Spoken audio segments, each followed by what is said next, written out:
प्रिय विद्यार्थियों, मैं doctor Shivshankar Vyas, assistant professor, government law PG college Bikaner.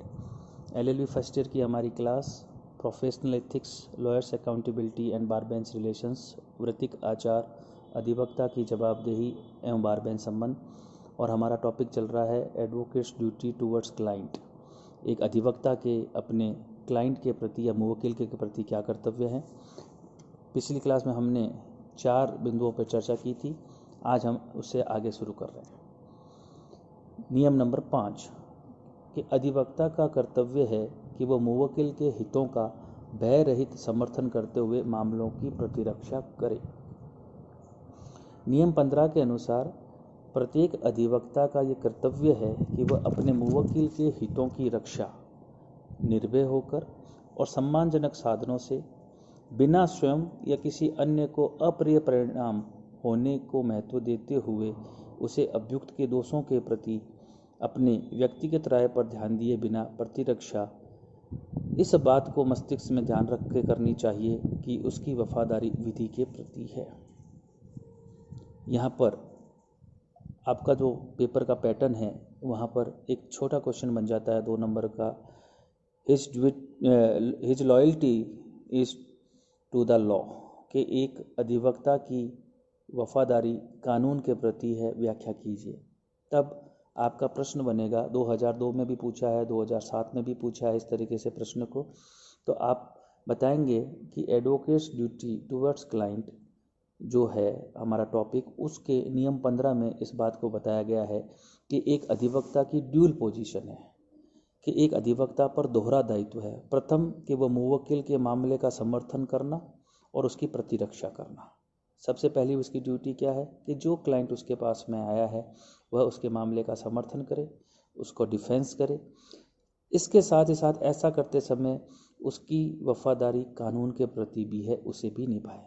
यानी कि वह उससे डिफेंस करते समय अपने मस्तिष्क में इस बात को ध्यान में रखते हुए कार्य करेगा कि मेरी वफादारी कानून के प्रति है, अर्थात वह निर्भय होकर और सम्मानजनक साधनों के साथ क्या करेगा, उस क्लाइंट की पैरवी करेगा। तो एक तरफ उसका क्लाइंट है और दूसरी तरफ उसकी वफादारी कानून के प्रति भी है, अर्थात वह किसी इल्लीगल तरीके से कार्य नहीं करेगा। इस बात को ध्यान में रखते हुए कि उसे अपने क्लाइंट की भी रक्षा करनी है और उसकी वफादारी कानून के प्रति भी है।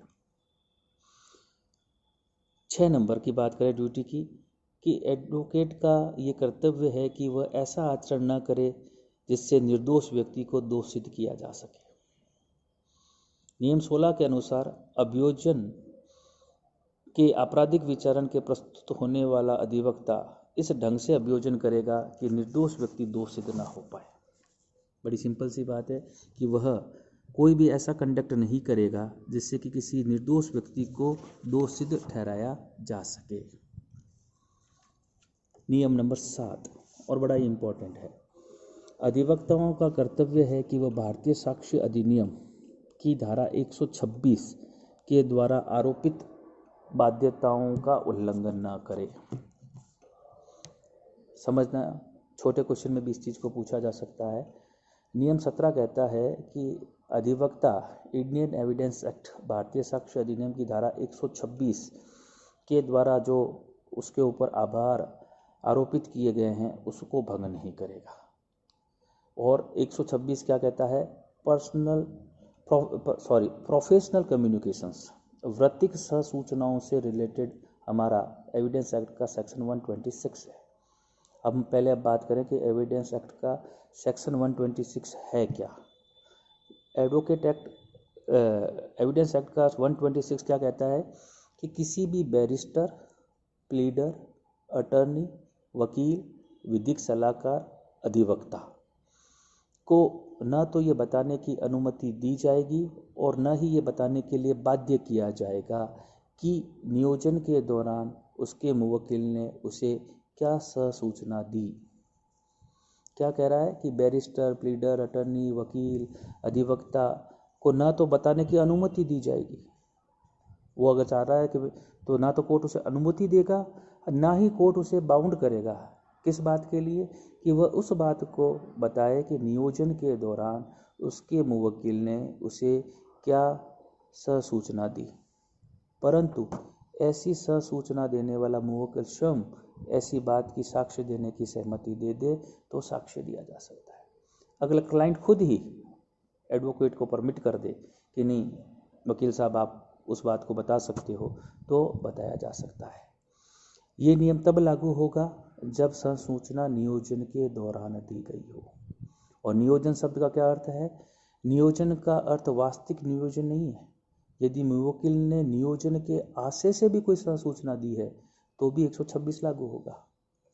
आप क्या आए, ब्रीफ लेकर आए मेरे पास में, और आप उससे क्या हो गया, मुझे बात का पता लग गया कि आपका मामला क्या है, तो यहाँ पर भी ये नियम लागू होगा कि वास्तविक रूप से तो मैंने आपको हायर नहीं किया, नियोजित नहीं किया, लेकिन फिर भी आपको मेरे मामले की जानकारी हो गई, यानी कि मैंने आपसे प्रोफेशनल कम्युनिकेशन कर लिया, तो अब आपकी ये ड्यूटी बनती है कि आप उसे डिस्क्लोज नहीं करेंगे।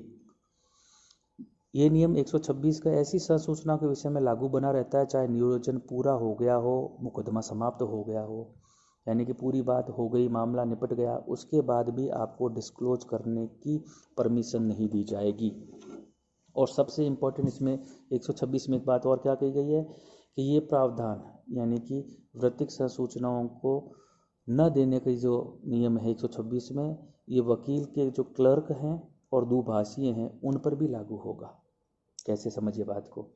एक वकील का ऑफिस है और उस ऑफिस में वकील साहब के साथ में क्या हो रहे हैं, उसका मुंशी है, उसका क्लर्क है या उसका स्टेनो है जो उससे डिक्टेशन लेता है, तो आपने अपनी जो बात कही उस बात को उसने उनके पास भी आ गई, उसके मुंशी के पास भी आ गई या उसके स्टेनो के पास भी आ गई, तो उनकी भी ये ड्यूटी बनती है कि वह ऐसी वृत्तिक सूचनाओं को डिस्क्लोज नहीं करेंगे।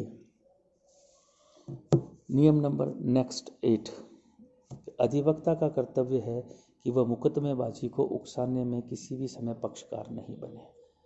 यानी कि ये नियम ये कहना चाहता है कि एक एडवोकेट की ड्यूटी बनती है कि वह क्या करे, अपने हित की चिंता नहीं करनी, उसे मुकदमेबाजी को बढ़ावा नहीं देना है। अगर कोई मामला शांतिपूर्ण तरीके से कोर्ट में जाए बिना समझाई से निकल सकता है तो उसे भी। इस प्रावधान में अधिवक्ता मुकदमेबाजी को उकसाने के आचरण को निषिद्ध किया गया है, प्रोहिबिटेड किया गया है। अधिवक्ता मुकदमे में अपने मुवक्किल का समर्थन कर सकता है, उसकी प्रतिरक्षा कर सकता है, परंतु अपने मुवक्किल को अनावश्यक रूप से वाद चलाने या जारी रखने के लिए उकसाने जैसी कार्रवाई नहीं कर सकता। यदि कोई मामला बातचीत या समझौते से न्यायालय के बाहर हल हो सकता है तो अधिवक्ता को इस बात के लिए प्रेरित नहीं करना चाहिए कि वह न्यायालय में वाद दायर करे या उसे अधिवक्ता नियुक्त करे। अगर पहले समझौते के माध्यम से मामला निपट सकता है तो उसकी ये ड्यूटी बनती है। नियम नंबर नेक्स्ट 19 क्या कहता है कि अधिवक्ता अपने मुवक्किल या उसके प्राधिकृत अभियोगकर्ता को छोड़कर अन्य के निर्देशों पर कार्य नहीं करेगा। आपने मेरे को एडवोकेट बना लिया, तो अब क्या हो रहा है कि वह अपने मुवक्किल या अपने मुवक्किल के जो ऑथराइज्ड एजेंट है, ठीक है ना, उसको छोड़कर अन्य किसी के निर्देशों पर कार्य नहीं करेगा, उन्हीं तक अपने मामले को रखेगा। यानी कि या तो वो क्लाइंट या उसका एजेंट जो कह रहा है मुझे उस अनुसार ही उस मामले को सुनना होगा, अपनी कार्रवाई करनी होगी। नियम नंबर 10, मुकदमे के निर्णय व परिणाम पर समाश्रित मेहनताने की संविदा न करने का कर्तव्य।